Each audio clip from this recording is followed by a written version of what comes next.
orar ao Senhor mais uma vez para considerar sua palavra.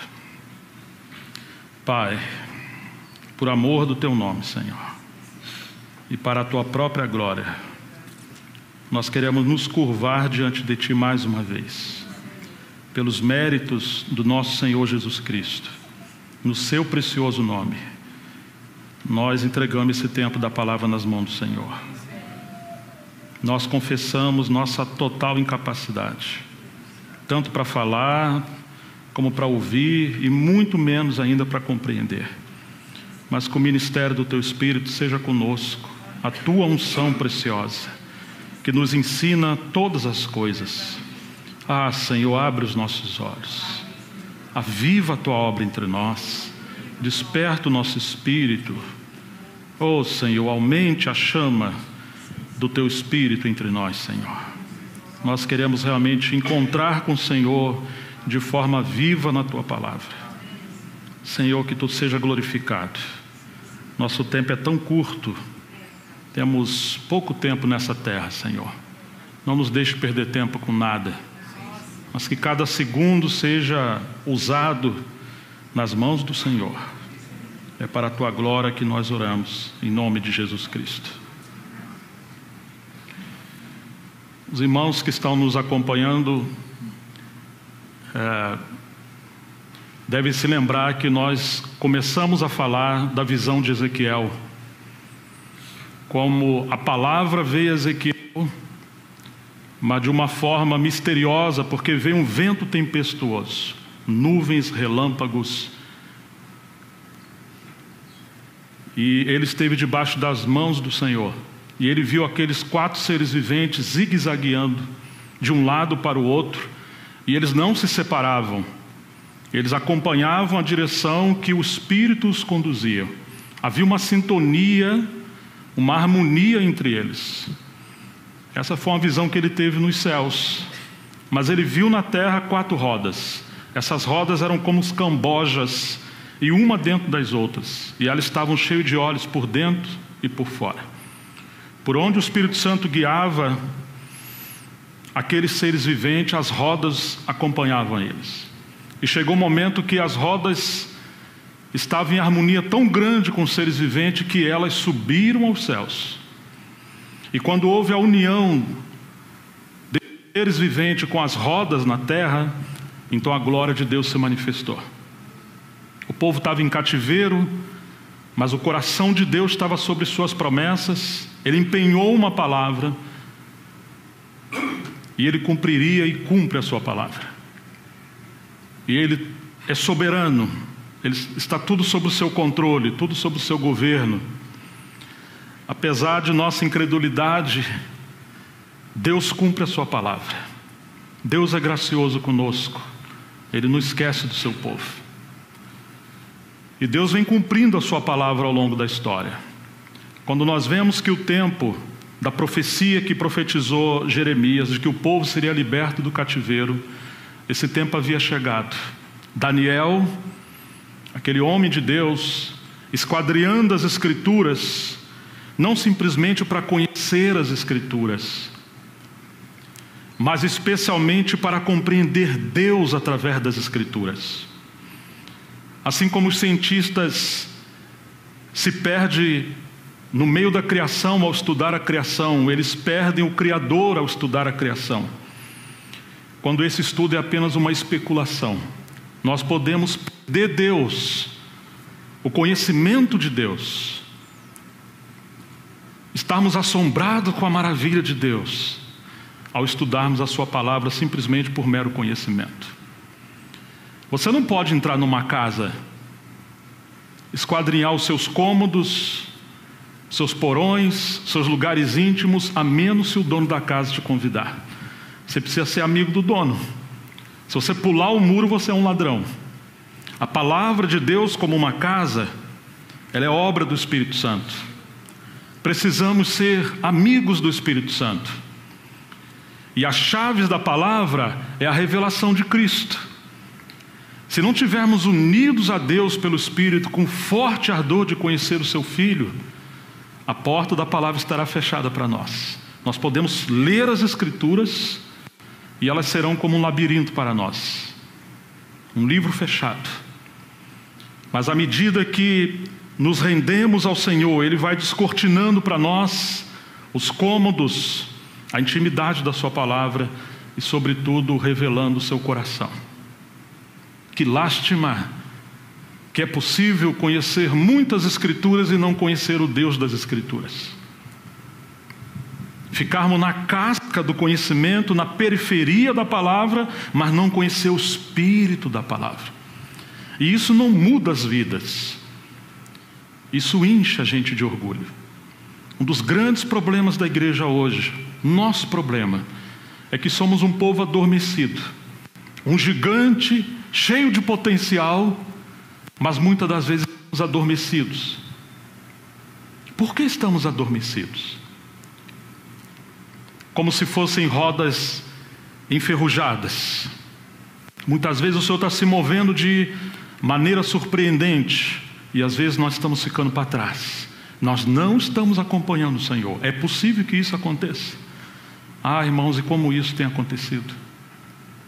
Como nós precisamos voltar de fato ao Senhor, converter o nosso coração ao Senhor, desejar ardentemente. Não está apenas na frente da casa, comparando a um tabernáculo, só no átrio exterior, que as cortinas se abram, e Ele já abriu em Cristo. O véu já foi tirado, se lemos a palavra por meio de Cristo no Espírito, e possamos adentrar, conhecer a Deus no Santíssimo, onde está o seu Shekinah, sobre a arca que é a revelação do seu Filho. Nesse período do cativeiro, quando chegou aquele tempo de ser cumprida a profecia, Daniel foi tão diferente de nós, irmãos, porque quando ele encontrou o Kairos no meio do Logos, quando ele encontrou a revelação da palavra escrita, ele se prostra em profunda intercessão. Daniel era um homem totalmente voltado para Deus. Daniel não se contentou apenas em saber que o tempo da libertação do povo havia chegado. Se há movimento nos céus, e se há palavra profética, e se estamos no tempo do cumprimento da palavra profética, que Deus encontre em nós corações sedentos para sermos cooperadores dele. Daniel passa a interceder veementemente. Ele não se exclui das debilidades do seu povo, ele se inclui. Irmãos, e quando nós temos a intercessão consciente como um ministério, não simplesmente uma oração, mas a intercessão, aquele gemido que está no coração de Deus para ser o nosso gemido, quando nós nos tornamos aquele templo, aquele vaso purificado pelo fogo do Espírito em santidade, para que haja a chama da intercessão. E essa união da intercessão com a palavra profética, essa união do Kairos de Deus na nossa história, no nosso tempo. E a palavra não é apenas letras mortas para nós, mas a palavra do Deus vivo. Essa intercessão de acordo com a palavra desencadeia as intervenções de Deus na história. Deus é soberano. Ele pode fazer todas as coisas por si só, mas em sua economia Ele chamou homens para cooperar com Ele. Chamou o seu povo para cooperar com Ele. Sua santa condescendência.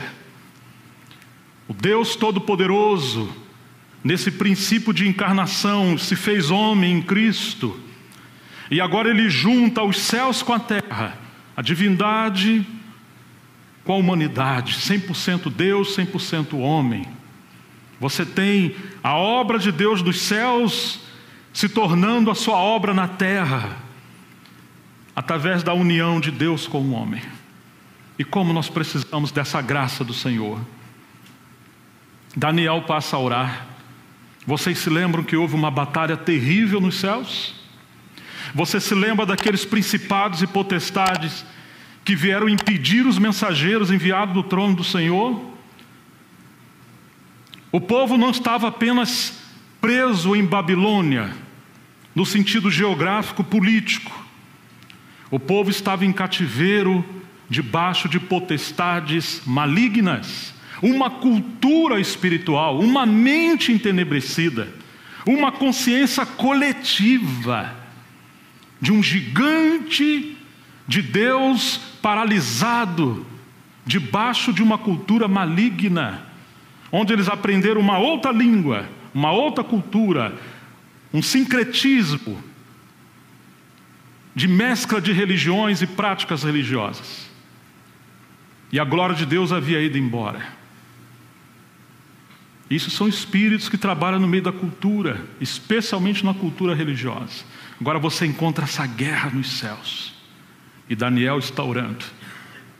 E a resposta dessa intercessão, logo em seguida nós vemos Deus despertando o coração do rei Ciro, o espírito do rei Ciro.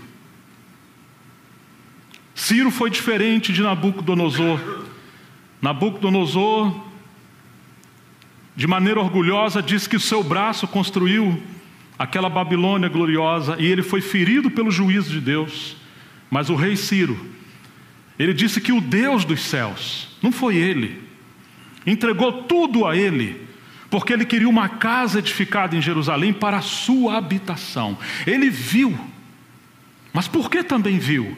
Porque lá em Babilônia haviam servos do Senhor esquadriando as Escrituras e mencionaram provavelmente a Ciro uma profecia de Isaías, cerca de 150, talvez 200 anos antes, de que Ciro seria um pastor do Senhor e ele construiria uma casa de Deus em Jerusalém. Você percebe a soberana mão de Deus trabalhando na história? Deus desperta o coração de Ciro, o espírito de Ciro, e obviamente ele vai tomar uma decisão contrária aos privilégios do seu reino, porque ele libera todo aquele que é do povo de Israel, que quisesse, voltasse para Jerusalém para construir a casa de Deus. Ele está tendo uma perda política, econômica, mão de obra, porque ele servia ao reino. Isso é somente possível com a intervenção de Deus na história. Mas apesar disso, um remanescente muito pequeno voltou. E quem era aquele remanescente? Um remanescente cujo espírito de cada um foi despertado. E eles foram voluntários em voltar ao Senhor. Oh, irmãos, o inimigo trabalha para manter o nosso espírito adormecido. Aonde o Espírito Santo habita em você, o inimigo quer enclausurar o Espírito Santo, aprisioná-lo, tirar a unção, tirar a consciência de Deus, para nos tornarmos religiosos. E Deus se move, mas não pode se mover por meio de nós, se estivermos apenas tranquilos em nossa comodidade. Graças ao Senhor que um remanescente voltou. E nisso nós podemos ver o mover do Senhor nos céus e um povo, um remanescente na terra acompanhando o Senhor. E eles começaram a reedificar, primeiro o altar, depois os fundamentos, e a casa de Deus está sendo edificada. Vocês se lembram que havia bastante luta. Quando chegamos no capítulo 4 de Esdras, não precisa abrir, no versículo 16, diz que a obra de Deus parou. Esdras era um escriba, e ele está relatando a história. E aquele que relata a história, ele conta fatos. Mas quando você encontra um profeta contando o que aconteceu, você vai perceber que ele não está contando as coisas no aspecto político histórico. Ele vai entrar no cerne da questão. Ele vai discernir o mundo espiritual. A obra de Deus parou ali por causa de oposição política. E o povo desanimou cerca de 16 anos. Mas quando você encontra Zacarias, porque depois que a obra para no capítulo 4, no capítulo 5, verso 1 de Esdras, diz que Deus enviou 2 profetas. Quem foram? Vocês lembram? Ageu e Zacarias. Um ancião da primeira geração que viu aquela casa antes do cativeiro, e Zacarias. E você lembra que Ageu tem um livro. Quantos capítulos temos em Ageu? Hã? Quantos? 3. Quantos tem? Não são 3. São 2. E em Zacarias, quanto temos? 14.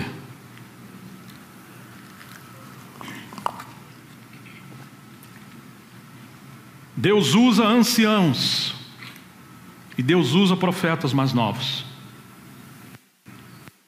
A experiência e a força, a vitalidade do mais novo. Ai do mais novo sem os mais velhos, e ai dos mais velhos sem os mais novos, para deixar uma sucessão geracional, uma continuidade da obra de Deus. Deus quer rodas, cheio de olhos, sempre se multiplicando.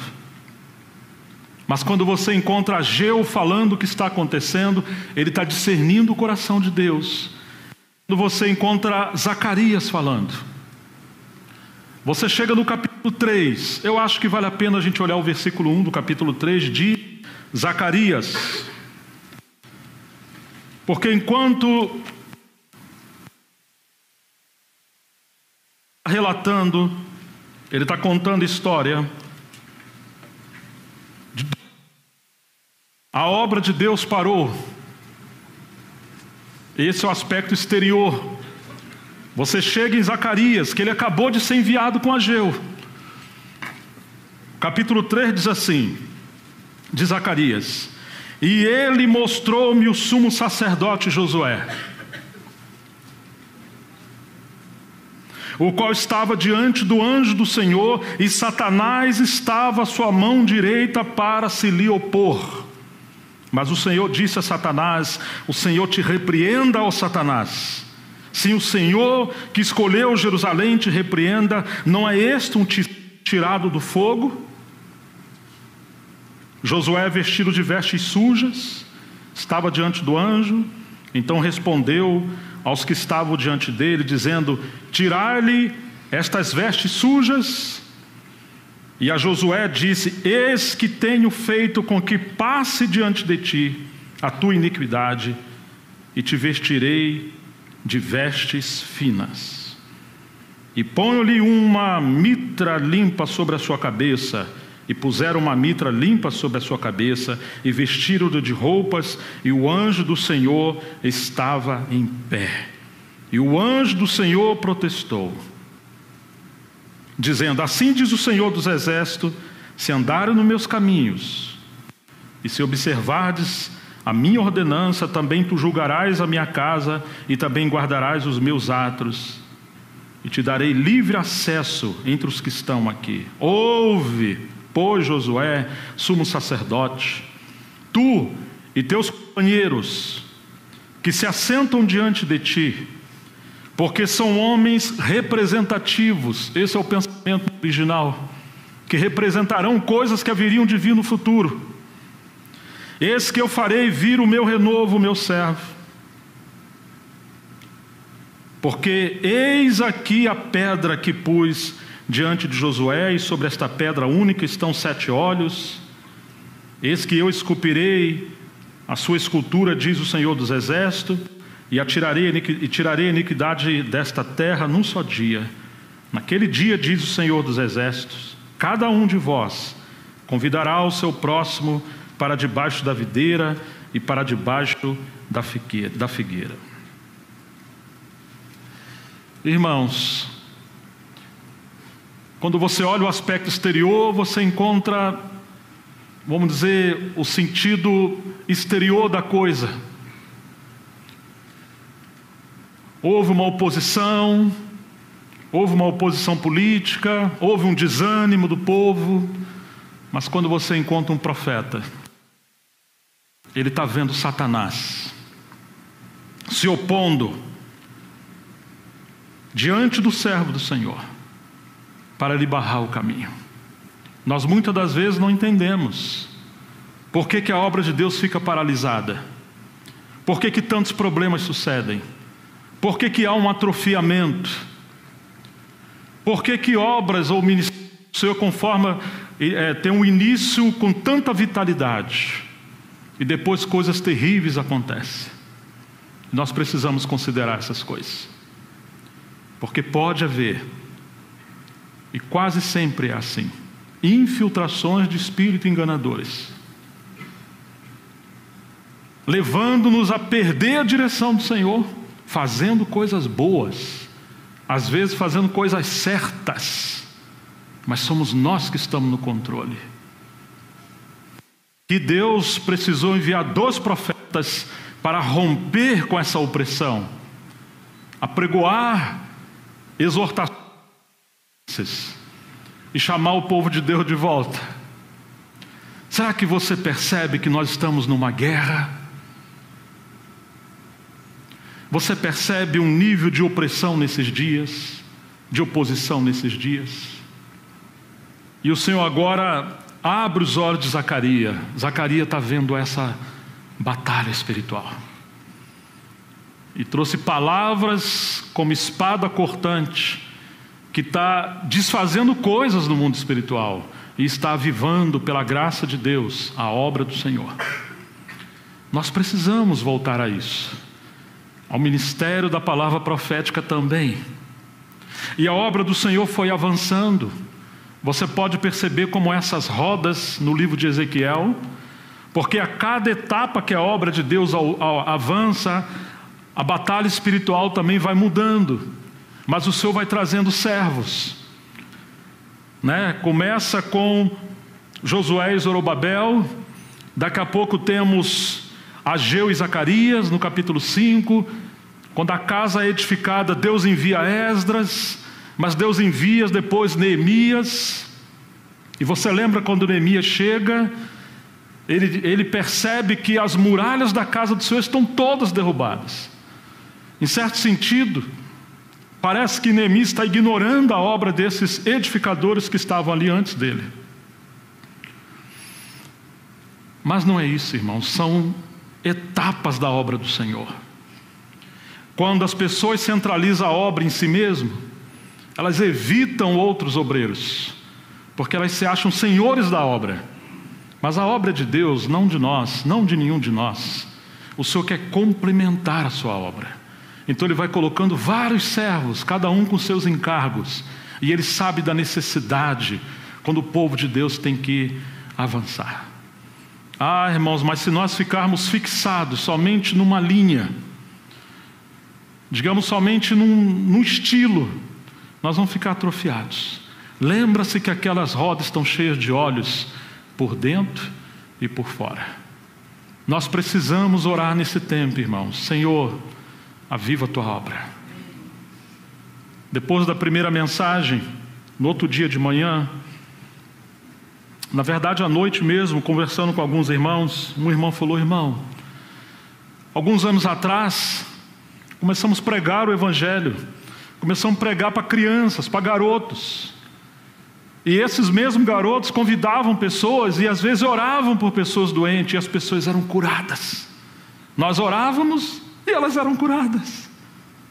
Havia uma fé, dons se manifestando, almas sendo salvas, indo pregar o evangelho. Mas alguém deu um conselho: não, irmão, não faça assim. Vamos ficar aqui ouvindo a palavra, e se o Senhor quiser, as pessoas que venham. Fique tranquilo. E sabe o que aconteceu? Essa unção foi embora. O Espírito Santo passou adiante e continua, às vezes, aqueles mesmos irmãozinhos, 10 anos, 20 anos, 30 anos. Você já pensou nisso, irmãos? Que muitas das vezes nós atrofiamos a obra do Senhor por incredulidade. Eu falava na primeira mensagem o que aconteceu na Europa. Teve um historiador, jornalista, que na ótica dele, depois de várias acariações, eu ouvindo uma pessoa de peso, ele chegou à conclusão que o calvinismo, vamos dizer o hipercalvinismo, na verdade, foi um dos motivos da obra de Deus não avançar tanto na Europa depois os profetas do Senhor, depois dos homens que Deus usou. Porque entrou aquela modalidade de que nós temos apenas que contemplar, e se o Senhor quiser, Ele avança.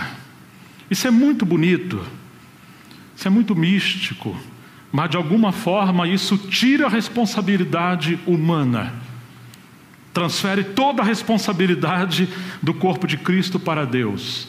E sabe o que acontece conosco? Nos tornamos como aquelas pessoas que às vezes sofrem um AVC, a cabeça está funcionando, mas os membros do corpo não respondem. Você já encontrou pessoas? Minha mamãe ficou assim, ela sofreu um AVC muito grave. E que duro, né? Que você quer se levantar e não consegue, você quer pegar os utensílios, você não pode. Você precisa de um fisioterapeuta. E eu ficava imaginando uma pessoa atrofiada. Que luta que é isso? E você tem que descobrir aonde a vida está. Então você belisca o braço dela. Sente alguma coisa? Não. Belisca a perna, belisca a mão, belisca... Às vezes, se você chegar no lugar que tem vida, ela grita, ai! Você aperta de novo. Ah! Opa! A cabeça e esse membro estão interrelacionando. Os nervos estão funcionando.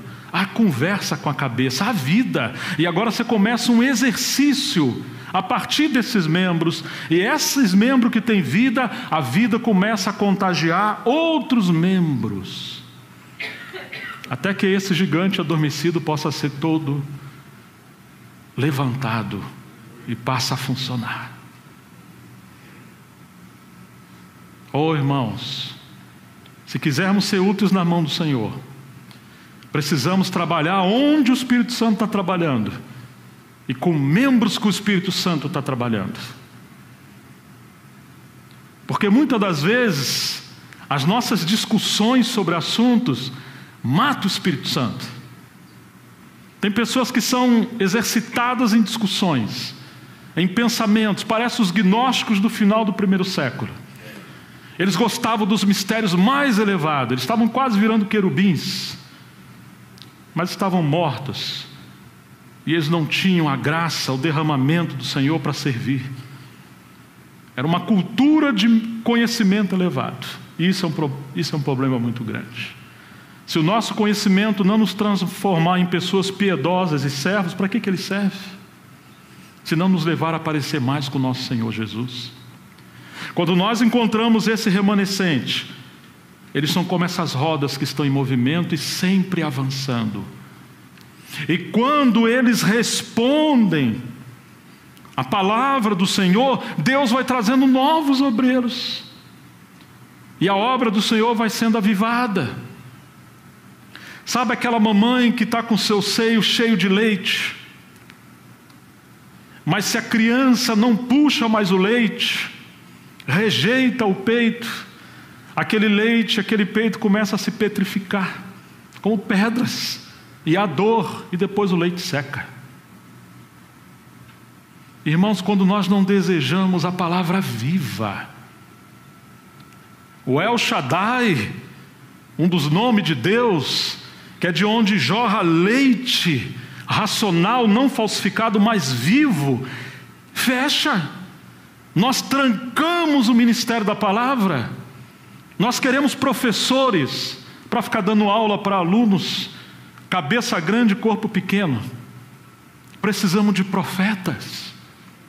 Graças a Deus pelos mestres, mas que Deus unja os mestres com o Espírito Santo. Sejam expositores, mas não sejam tão sistemáticos ao ponto de perder a unção e você ter que seguir o seu esboço ao pé da letra.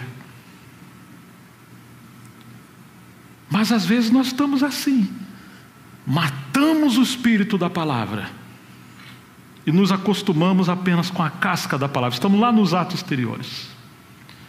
Oh, irmãos, as rodas estão avançando.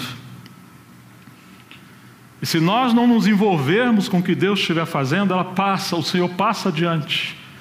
E nós ficamos brincando de igreja, de restauração e de unidade. O Senhor quer avivar e está avivando a sua obra. Amém, irmãos? Amém, irmãos? Até o nosso amém precisa ser reavivado. Nós não estamos num cemitério, estamos diante do Deus vivo. Exercita-te no Espírito, seja fervoroso de espírito. Amém.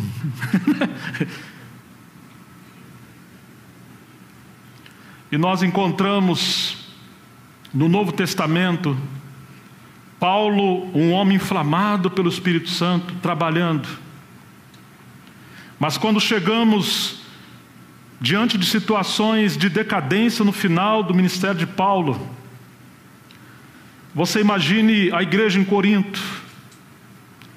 Como ajudar uma igreja que está cheia de conhecimento, cheia de dons, cheia de palavra, cheia de sabedoria. Ali passaram o próprio Paulo, o pai. Pedro possivelmente esteve ali, ou pelo menos influenciou, Apolo, Timóteo, quantos passaram ali?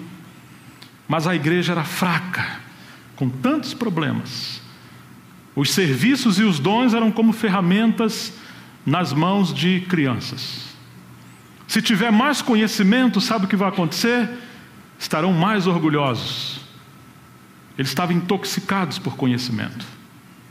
Como ajudar uma igreja enfraquecida, em decadência, porque elas estão enriquecidas, como disse Paulo, sem nós reinais, por acaso vocês estão enriquecidos? E eles se sentiam assim. Ah, irmãos, e agora Paulo tem que trabalhar, porque quando você encontra a primeira carta de Paulo, você tem as correções de Paulo a uma igreja em decadência em cada capítulo. Mas quando você chega a 2 Coríntios, você encontra o homem que Deus quer usar para ajudar uma igreja assim ser corrigida e voltar à normalidade. E você vai encontrar um homem que conhece a Deus. Sem conhecermos a Deus,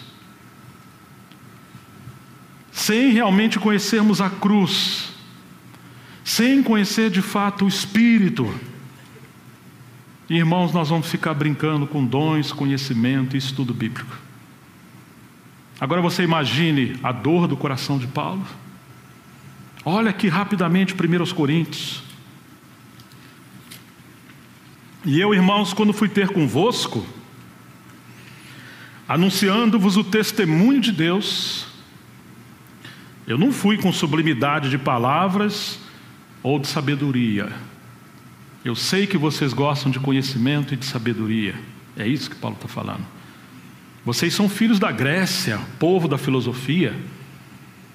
Eu não fui inchar mais vocês, porque nada me propus saber entre vocês, senão a Jesus Cristo e este crucificado. E eu estive convosco em fraqueza, e em temor, e em grande tremor. Paulo não se sentia suficiente. Paulo não estava repetindo o que ele leu em livros. Paulo não estava simplesmente transmitindo um conhecimento memorizado na sua cabeça, que o máximo que pode fazer é encher a nossa cabeça de conhecimento. Ele se sentia um homem incapaz, um homem fraco, mas revestido do Espírito e confiando na capacitação que vem do alto. E a minha palavra e a minha pregação não consistiram em palavras persuasivas de sabedoria humana, mas em demonstração do Espírito e de poder, para que a vossa fé não se apoiasse em sabedoria dos homens, mas no poder de Deus. Por que estamos tão tranquilos se falta poder de Deus entre nós? Porque estamos satisfeitos com a sabedoria que temos? Você está vendo que perigo que é isso?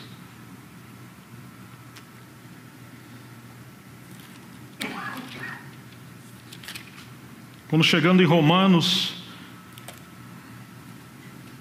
capítulo 14, desculpe, irmãos, não é Romanos, é 1 Coríntios mesmo. Capítulo 4, versículo 19. Lá também fala do reino de Deus, e aqui fala, mas o que eu quero está aqui. 1 Coríntios 4,19: mas em breve irei ter convosco, se o Senhor quiser, e então conhecerei não as palavras dos que andam ensoberbecidos. Eu não quero saber das suas palavras. Eu não quero discutir teologia. Eu não quero discutir conhecimento. Eu quero saber, disse Paulo, do poder, do conhecimento de Deus, do habitar em Cristo. Verso 20: porque o reino de Deus não consiste em palavras, mas em poder. Aí está Paulo.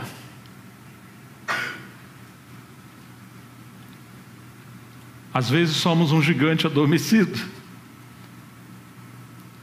e o inimigo está aí, satisfeito de alguma forma, porque nós estamos satisfeitos, e nós não estamos como esse templo do Espírito Santo, o intercessor, cooperando com Deus de maneira mais eficiente. Porque temos um problema, irmãos.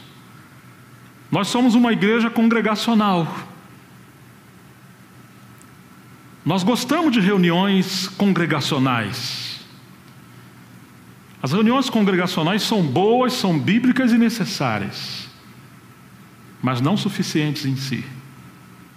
E se as reuniões congregacionais forem em torno apenas do ensinamento, nós vamos nos tornar um povo numa cultura de ouvir sermões e não praticar o que nós estamos ouvindo. Existe um livro chamado Vinho Novo em Odres Novos, de Howard Snyder.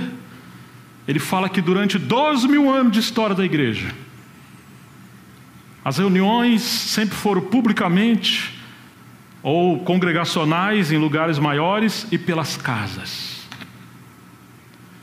E que enquanto as reuniões maiores são enfatizados os ministérios, as reuniões menores é para os exercícios dos dons, a contribuição de cada um, a mutualidade.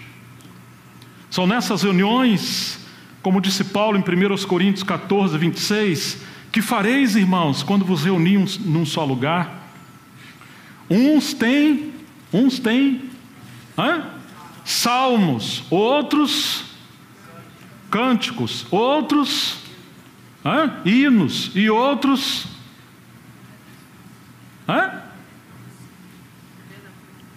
e aí nós não sabemos mais, nós não lembramos mais. Nós ficamos só nos hinos, nos cânticos. Mas você vai prosseguir ali? Línguas. Mas línguas? Para o nosso tempo, será? Certa vez o Watchman escreveu um telegrama para o Witness Lee, segundo a história: não proibais falar línguas. Ele não está estimulando ninguém. Mas se alguém realmente falar, e se for numa reunião, falem 1, 2, e se não tiver intérprete, fique calado e fale consigo mesmo. E aquele que ora em línguas, peça a Deus interpretação, porque enquanto a língua edifica a si mesmo, o que profetiza edifica a igreja, exortando, consolando e edificando. Mas ele fala assim: progridam nos dons. Vocês precisam progredir, porque Deus está construindo uma casa, e os dons são ferramentas. E se a gente guardar as ferramentas, a casa para. Claro que nós temos os dons carismáticos e os dons da graça, como dizia Darby em Romanos 12, que não são exatamente dons carismáticos, mas são capacitações inclusive naturais, que Deus delega às pessoas e unge para serem úteis. Irmãos, não há limite para os serviços na casa do Senhor. Há tantos serviços na casa do Senhor. Muitos serviços. Lembra que aquelas rodas estavam cheias de olhos? E eu faço essa aplicação que representa os serviços ou os dons. O serviço de todos os santos de orarmos para encontrarmos a vontade de Deus, em como sermos úteis, e não somente úteis, mas como crescermos. Lembra da igreja de Antioquia? Uma igreja que está fluindo, se multiplicando e multiplicando ministérios. Você encontra ali dons que foram exercitados e transformaram-se em ministérios. E ministérios que cresceram de tal maneira que Deus começou a operar maravilhas. Você encontra isso em 1 Coríntios 12, do 3 em diante. Há variedade de dons, não apenas um, nem dois, nem três, variedade de dons. Mas o Espírito é o mesmo. Há vários ministérios, mas o Senhor é o mesmo.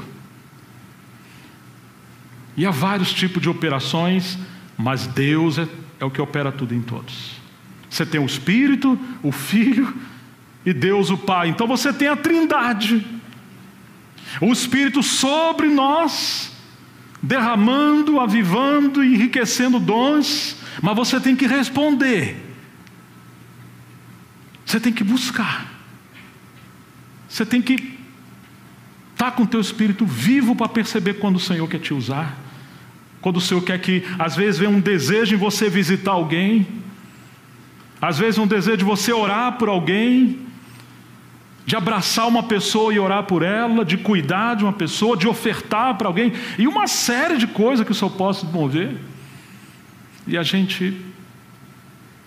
Irmão, desculpa contar um exemplo, mas não para minha vaidade, mas para encorajar os irmãos, especialmente os mais novos. Quando eu era bem jovem, eu não conhecia, eu nem tinha Bíblia. Ganhei uma Bíblia. E um dia eu estava andando na rua e encontrei 2 irmãos. Eu não sabia nada, eu era jovem demais. E um dos irmãos falou para o outro na minha frente: por que procura o que vive no meio dos mortos? Ele não está aqui, ele ressuscitou. Quando o irmão falou aquilo, uma voz falou dentro de mim: guarde que você vai usar isso. E eu nem sabia onde estava, e eu fui procurando, irmão. Demorei quase uma tarde inteira para achar isso no Novo Testamento. Aí coloquei o dedo ali, marquei.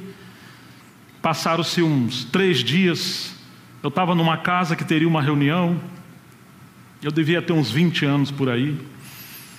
E chegaram 2 irmãs, porque teríamos uma reunião de oração lá, de comunhão. E 2 irmãs, acho que da presbiteriana, chamou a dona da casa e falou: "Sô, fulana, os irmãos já chegaram?" "Não, não chegaram. A gente queria pelo menos um homem, um varão para ir conosco visitar alguém, porque tem uma pessoa, pai de família, que ele está cheio de feridas, como se fossem furuncos, e ele tem filhos, precisa trabalhar, a gente quer ir lá orar com ele. Só que a gente não quer ir sozinho porque ele é casado." "Não, não chegaram." "Mas não tem ninguém?" Falou: "Tem um jovenzinho aqui que, coitado, eu era magrinho, feio, acabei de crer, não sabia nada." Vai ele mesmo, né? Nossa, quando a irmã falou assim, vai ele mesmo, aquele negócio, como se fosse um vulcão dentro de mim, começou. Porque procura o que vive no meio dos mortos. Ele não está mais aqui, ele ressuscitou. E fui andando, e à medida que andando, aquele negócio foi crescendo, e eu com meu dedo na Bíblia. Aí entramos na casa da pessoa, e aquilo foi crescendo. E as irmãs falaram ali umas coisinhas, bem, né? E eu ali... Só que eu havia lido que Deus curava pessoas. Eu ouvi falar isso. E Ele me curou, por sua misericórdia.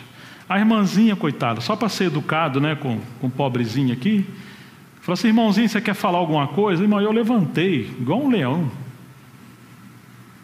E cheguei na cara do homem, botei o dedo na cara dele. "Por que você procura o que vive no meio dos mortos? Ele ressuscitou. Não está onde você está procurando." As irmãs regalaram o olho. Nessa hora, eu tive uma palavra de conhecimento com visão. Eu nem entendi o que é isso, mas eu falei com convicção: você está gastando seu dinheiro no espiritismo. Você está gastando seu dinheiro pagando pessoas assim, assim, assim. E o Senhor está falando com você: se arrependa. Só Jesus pode te salvar e te curar. O homem começou a chorar. Falei, se você crê em Jesus agora, além de te salvar, Ele vai te curar agora. Aí a mulher, as duas irmãs, falaram, irmãozinho, pelo amor de Deus, não fala isso.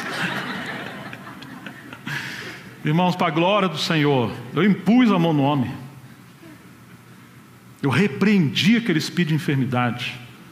Fui embora. Passou uma semana. Eu estava na frente da minha casa, passou um homem de bicicleta, ele foi lá na frente da rua, voltou. Falei, você não é um jovem estranho que foi lá em casa e orou? Eu falei, sou eu mesmo. Falei, eu sou aquele homem e eu fui curado.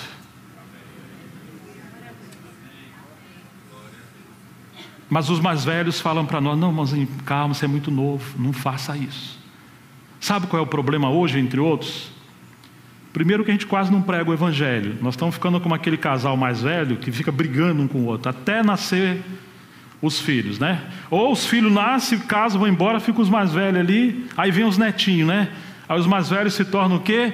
Adolescente, né? Volta a ser criança, né? Então, irmãos, quando nós não temos filhos na igreja, nós vamos nos tornando rabugentos, aí começam os mais velhos a brigar um com o outro, discordar um do outro, ver os problemas uns dos outros. E se as pessoas se convertem, elas chegam cheias de graça. Aí sabe o que acontece? A gente quer que eles sentem para ficar ouvindo a mensagem. Esse fogo, esse espírito, entre aspas, selvagem de ir para cima e pregar, a gente mata ele. A gente faz quase um catecismo católico, né? Ele tem que ficar aí, ó. Os mais velhos estão estragando os mais novos, irmãos. Se os mais velhos estão com a cabeça cheia de conhecimento, mas estão atrofiados. Vocês estão me entendendo, irmãos? Deus tenha misericórdia de nós. Eu não estou querendo dizer que todos têm os mesmos dons, que temos que sair. Não, eu estou querendo dizer que nós temos que ter fé. Que Deus ainda fala, que seu Espírito habita em nós e que Ele quer nos usar. De diferentes maneiras Deus quer nos usar.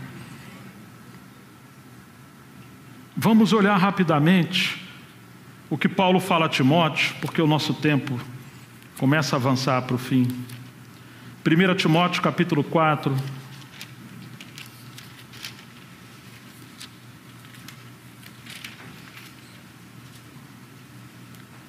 Verso 14. Não despreze o dom que há em ti. 1 Timóteo 4,14. Não despreze. Não deixe de dar atenção. Não deixe o seu dom de lado. A gente fala assim, eu não sei meu dom.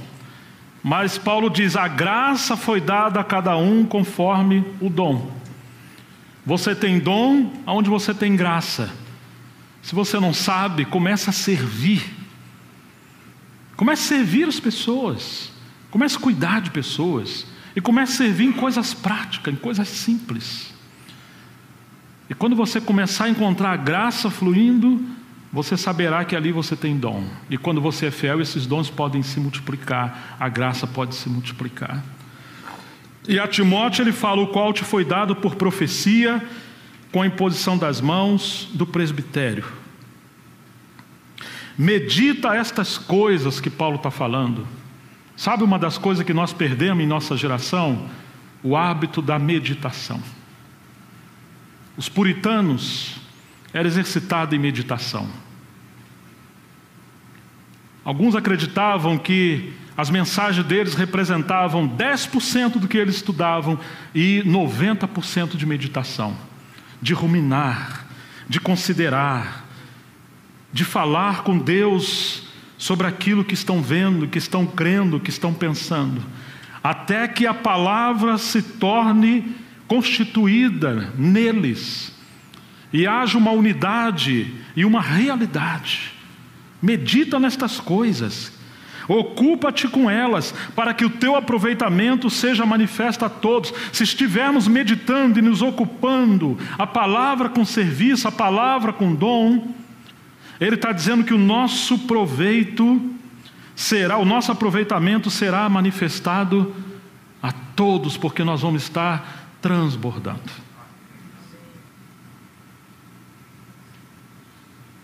Não faz uns 8, 10 anos talvez, eu estudei bastante para tratar um assunto numa assembleia. faz uns 10 anos. E foi um tempo muito precioso. Passaram-se uns 8 meses, os irmãos me ligaram: irmão Gerson, a gente queria saber se o irmão pode vir aqui tratar desse assunto, porque surgiram as situações na igreja e tal. Eu falei: qual assunto, irmão? Essa situação. Queria ver se o irmão poderia dar uma série de mensagens. Eu falei: mas espera aí, vocês se lembram que estive aí? Em tal período? Lembramos sim. Eu falei: vocês se lembram qual foi o encargo que nós nos debruçamos assim? Não. Não lembra? Não, eu falei: o encargo foi exatamente esse. Então eu não posso voltar aí, irmãos, até que vocês sejam fiéis àquela palavra que o Senhor já entregou. Voltem, vejam onde vocês caíram e voltem. Porque senão vai ser um acúmulo de palavra e nós vamos ficar... Já viu uma criança intoxicada? Ou você mesmo que comeu algo e... Não adianta, você come mais e vai vomitar de novo. Tem que ter uma desintoxicação. Às vezes nem água você consegue beber. O organismo tem que descansar. Irmãos, tem que dar tempo para a palavra ser amadurecida e sermos constituídos, a menos se nós não crermos que a palavra que o Senhor tem trazido na Assembleia seja a palavra de Deus. Então você tem que estar sempre pessoas trazendo coisas novas. Temos que considerar muito sério isso diante do Senhor. Ocupa-te nessas coisas, medita nela para que o teu aproveitamento seja manifesto a todos. Tem cuidado de ti mesmo e na doutrina. Persevera nestas coisas, porque fazendo isso te salvarás tanto a ti mesmo como aos que te ouvem. Um pouco mais à frente, em 2 Timóteo, capítulo 1, versículo 6: por cujo motivo te lembro que desperte o dom de Deus que há em ti. Todos nós aqui sabemos o que é um bom churrasco, né? Mas o que a gente faz quando vai acender a brasa? Ou quando ela está apagando? Você tem que colocar um núcleo, e ali você põe fogo. Ali você tem que alimentar a brasa. Se ali tiver vida e uma brasa, o que você faz? Você tem que abanar, soprar, faça qualquer coisa. Pode ser tampa de panela, pode assoprar, pode ser o que você quiser, mas você tem que avivar. E aquele fogo, aquela brasa que está ali, ela vai alastrando até todos os carvões que estão amortecidos, frios, acenderem. Irmãos, é isso que Paulo está falando. Aviva o dom de Deus que há em você. Exercita-te na piedade. Graças a Deus que hoje tem academia, nós podemos cuidar do nosso corpo físico, mas Paulo fala que o exercício físico para pouco é proveitoso. Claro que tem proveito, mas o exercício na piedade para tudo é proveitoso. Nós precisamos exercitar o nosso espírito, a nossa vida espiritual. Desperta o dom de Deus que há em ti. Pela imposição das minhas mãos. Quando houve imposição das mãos dos mais velhos que tinha ministério, houve transferência de dons.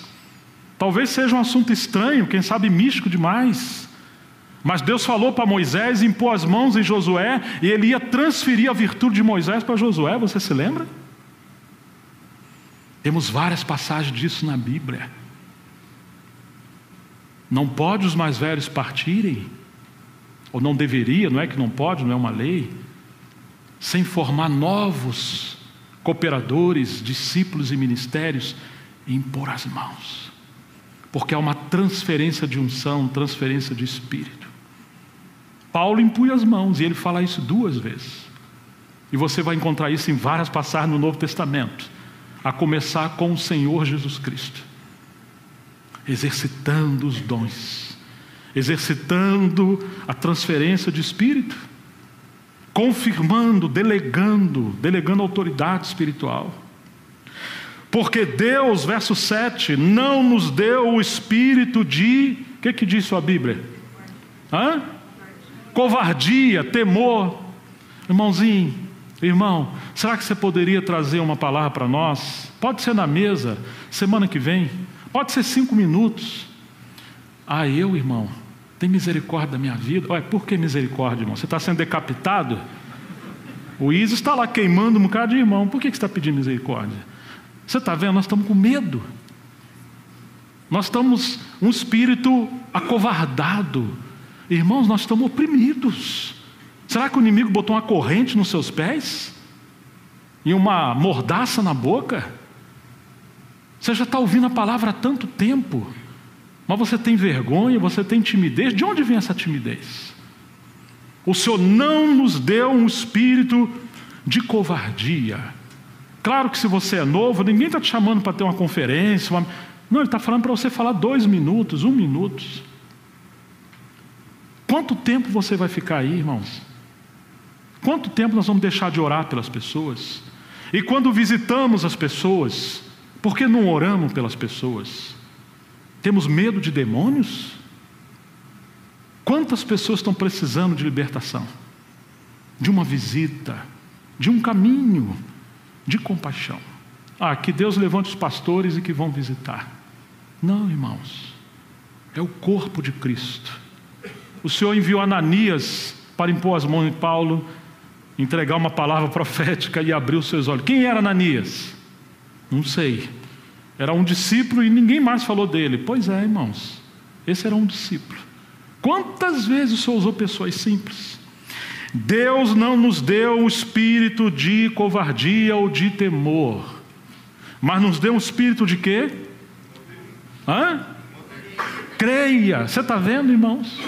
O reino de Deus, um espírito de poder, de confiança. Mesmo que a gente seja desajeitado, fraco, inadequado, mas as crianças começam a andar assim também.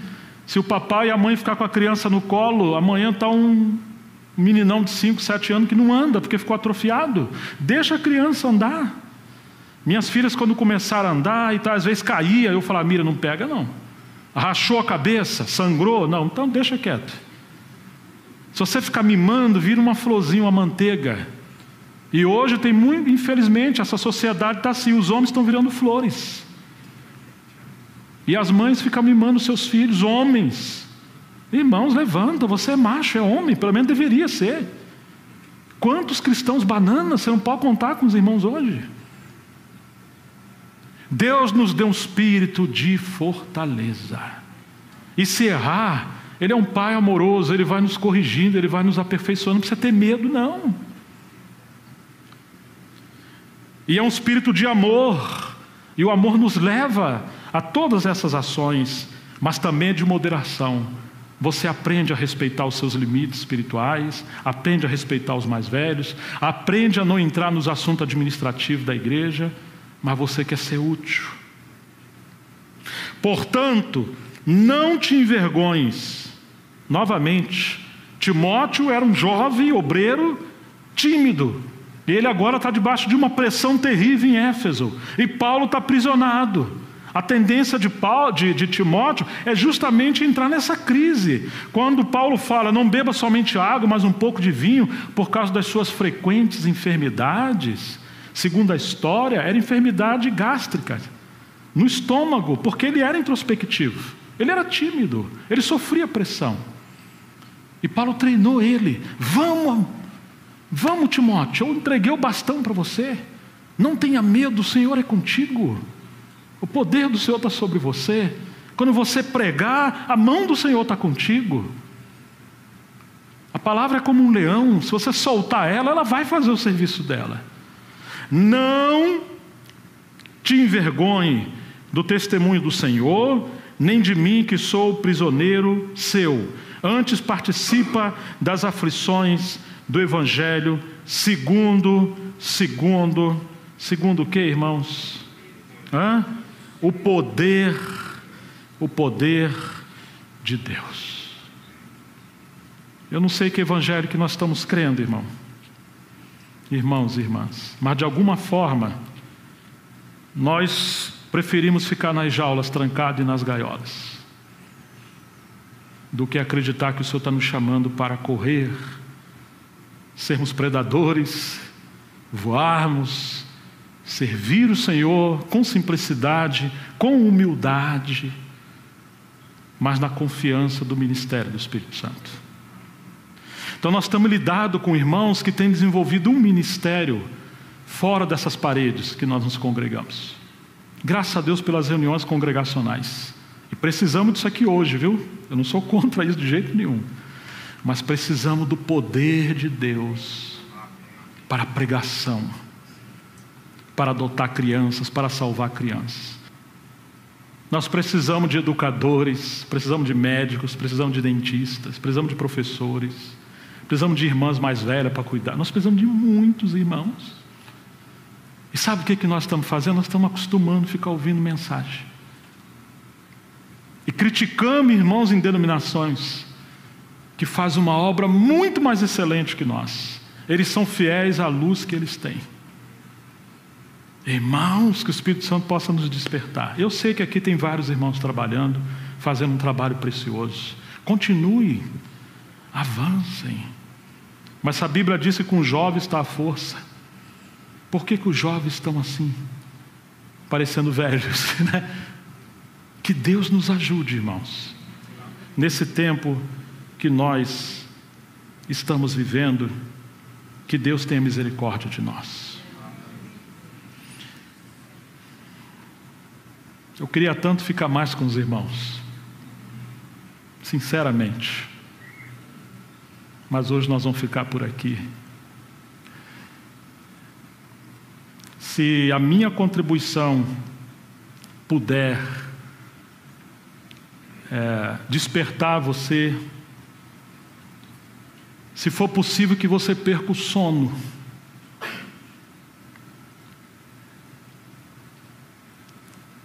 e que isso te aproxime mais do Senhor, eu vou ficar muito feliz com Deus.